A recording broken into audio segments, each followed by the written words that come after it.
U.S. officials have obtained new intelligence suggesting Israel is making preparations to strike Iranian nuclear facilities. These officials caution it is not clear Israeli leaders have made a final decision, and there is deep disagreement within the U.S. government about the likelihood of such an attack. However, the U.S. assessment is based on both intercepted Israeli communications and on Israeli military activity, including the movement of air munitions and completion of an air exercise. One person familiar with the U.S. intelligence on these issues told us, quote, "The chance of an Israeli strike on an Iranian nuclear facility has gone up significantly in recent months, and the prospect of a Trump-negotiated U.S.-Iran deal that does not remove all of Iran's uranium makes the chance of a strike more likely." My sources tonight: Jamil Jaffer, founder of the National Security Institute at George Mason University, former senior counsel to the House Intelligence Committee, and Sabrina Singh, former Deputy Pentagon Press Secretary and now a CNN contributor. Good to have you both here. Sabrina, would Israel strike Iran over U.S. objections? And we should be clear, President Trump has sometimes threatened military action as well, but there's been some reporting that he does not want to see a war in the Middle East. I think that's very clear that the president has made that he does not want to see a war in the Middle East. And I think if Israel were to strike Iran's nuclear facilities or capabilities, not only would that widen the perspective of war or prospect of war, but that also just flies in the face of what this administration is looking to accomplish with Iran, which is this tentative nuclear deal. At this moment, though, of course, Israel is viewing Iran as politically, militarily, and economically weakened. So they're seeing this as a chance to further weaken their capabilities. But again, that's really going to widen the aperture for potential war in the Middle East. An Israeli source told me, Jamil, that the Israeli position is essentially, if the U.S. were to make a deal that's a bad deal in their eyes, that just gives up too much and allows Iran to maintain too much of a nuclear program from the Israeli objective, then they might very well strike. Is that Israel's concern here, that Trump may so want a deal that he would basically resurrect, remember JCPOA? Well, this is exactly the problem, right? Yeah. I think the problem is that you saw Steve Witkoff in the Middle East a few weeks ago talking about allowing Iran to have 3.67% enriched uranium. That's a huge problem that looks a lot like the Obama nuclear deal that Trump got rid of. And Israel was completely opposed to a deal that looks like that. They don't want that. So now you see Witkoff back in the Middle East. You see the president also saying no enrichment, right? Something Marco Rubio had said a few weeks back and had been in contrast to the rest of the administration. So we'll see what happens. But you got the Supreme Leader saying we're not doing a deal without enrichment. So now you've got the two countries at odds. Israel might be actually using this opportunity to message to the U.S., don't do a bad deal. Yeah, exactly. I mean, it could. I mean, there's always an element of signaling in all this. But let's game this out. If Israel were to go ahead and strike, how would Iran be likely to respond? I mean, they are severely weakened militarily, and not only Iran, but their proxy groups. I mean, Hezbollah in the north has basically been decimated by the Israeli military. Of course, Hamas has been completely, I would say destroyed, even though, Israel continues to conduct operations against Hamas leadership. And then their proxy groups are significantly weakened in Syria and Iraq. And you're also seeing the Houthis also pulling back their capabilities. So Iran, on its world stage is not the same power that it was before October 7th. And I think Israel sees that and is trying to take advantage of that. But I think certainly that flies in the face of what the Trump administration is trying to accomplish. Would the U.S. be in danger if Israel were to strike, in danger of retaliation?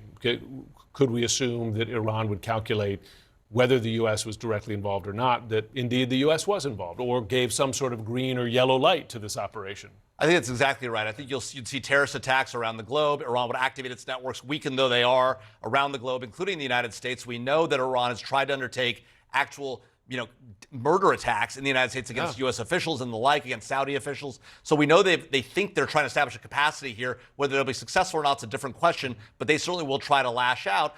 The biggest challenge for Israel, though, is how much of the Iran nuclear program can you actually get to? They don't have the U.S. massive ordnance penetrator, a 30,000-pound bomb. We're not likely to give it to them, or the B-2 Spirit that would deliver it. And so they're going to have to undertake, probably some commando missions along with bombing strikes and a huge variety of attacks in order to really do damage. And even that is only a few years of stalling, right? And so that's, I think, the hardest part for Israel is if you take it out, how much can you get of it? They might still do it. I mean, they've taken out the air defenses, they've taken out the Syria's air defenses, but it's a stalling game at the end of the day for them. And they've carried out quite aggressive operations, for instance, inside Syria, right, including a ground element. Jamil, Sabrina, thanks so much to both of you. Israel tonight making preparations for a possible strike on Iran's nuclear facilities. This is according to new intelligence obtained by the U.S. It is a brazen, dangerous move that would signal a major break with the Trump administration and obviously could lead to a much wider war. Jim Sciutto is breaking this news, is out front now. And Jim, as you're getting more details here coming in, what more can you tell us about this alarming intelligence?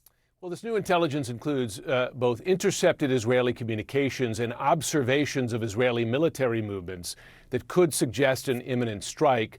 Multiple sources familiar with the intelligence tell myself and my colleagues Katie Bow-Lillis and Natasha Bertrand.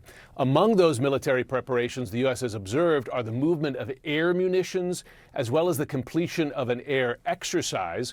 We should note officials are cautioning it is not clear Israeli leaders have made a final decision. And there is disagreement within the U.S. government about the likelihood that Israel will ultimately take action. However, and I'm quoting here from one of the officials, the chance of an Israeli strike on an Iranian nuclear facility has gone up significantly in recent months. And the prospect of a Trump-negotiated U.S.-Iran deal that does not remove all of Iran's uranium makes the chance of a strike more likely. That's the situation as we know it. And obviously, extremely alarming, given the premise there, unless you remove all of the uranium, which is not in the world that we live in, at least currently doesn't seem to be on the table. So I guess the real question is here, Jim, would Israel actually, do this? They would need American support in some sense, it would seem, but would they do this basically to fly in the face of what Trump seems to want? Fair point. Such a strike would certainly be a brazen break with President Trump. These officials acknowledged. However, an Israeli source tells CNN that Israel would be prepared to carry out military action on its own if the U.S. were to negotiate what this source described as a bad deal with Iran that Israel cannot accept. We should also note, and you know this well, Aaron, that Trump himself has publicly threatened military action against Iran if these nuclear negotiations fail.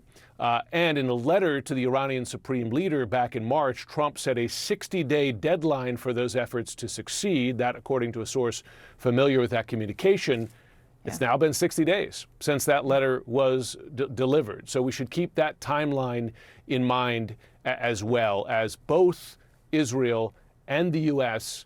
watching Iran very closely. All right. Jim Sciutto, thank you very much with these breaking details this hour. I want to ask you also in the context of the Armed Services Committee on which you sit, which I mentioned at the top, the breaking news Jim Sciutto was just reporting, the new intelligence suggesting that Israel's preparing a possible strike on Iranian nuclear facilities. That would be a brazen break with Trump. And U.S. officials are saying that. He's been working on that diplomatic deal with Iran.